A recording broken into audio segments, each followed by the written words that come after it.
இந்த எழுத்தை வந்து நாங்கள் எப்படி உச்சரிக்கலாம் இதை வந்து உங்களுக்கு நல்லா கிளியராக விளங்கணும். அதுக்காகத்தான் இந்த மைக்கை வந்து நான் கைக்கு எடுத்து உங்களுக்கு சொல்லித்தரேன். இந்த பு இதுவும் பு இது ரெண்டையும் வந்து நீங்கள் பானா அப்படின்னு சொல்லித்தான் நீங்கள் உச்சரிக்கிறீங்க. ஆனால் இதுக்கு வந்து வித்தியாசம் இருக்குது. உதாரணத்துக்கு நான் ஒரு 4 வார்த்தைகள் தரேன். அதை வந்து நீங்கள் முதலாவது வாசித்து பாருங்கள்.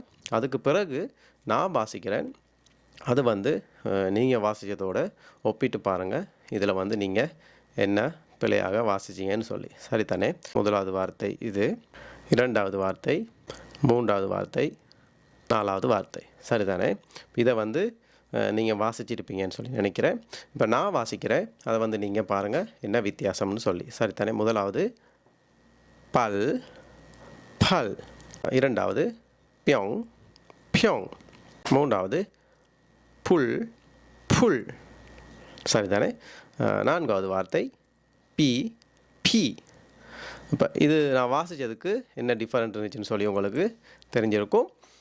அதுதான் நாங்கள் விடுறதான பிழை. எனவே பீவாயோ பீவாயோ, பீவாயோன்னு சொன்னால் மழை வருது, பீவாயோன்னு சொன்னால் இரத்தம் வருது. சரிதானே? அப்போ நீங்கள் இரத்தம் வர நேரம் பீவாயோன்னு சொன்னீங்கன்னா கொரியனுக்கு வந்து யோசிப்போம், இது என்ன ரத்தம் வருது ஆனால் மழை வருதுன்னு சொல்கிறார் இவர்.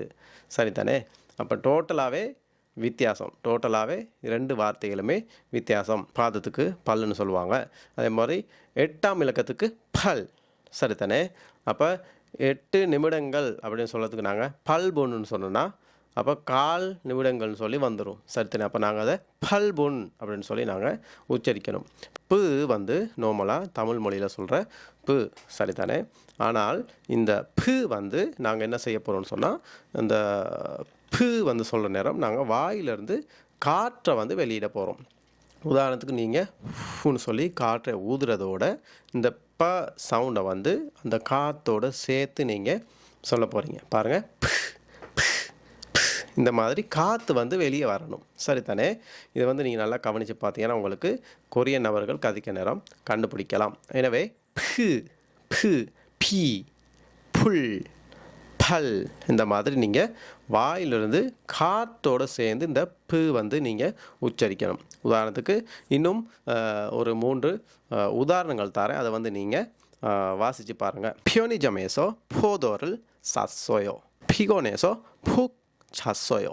이 일은 꼭 필요해요.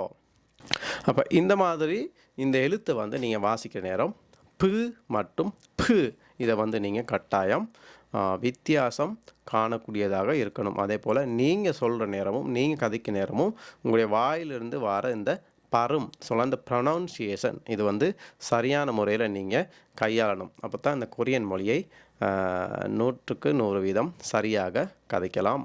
சரிதானே? எனவே அடுத்த வீடியோவில் நாங்கள் இந்த கு மற்றும் கு இதனுடைய வித்தியாசத்தையும் இதை உதாரணங்களோடு நாங்கள் பார்க்க போகிறோம்.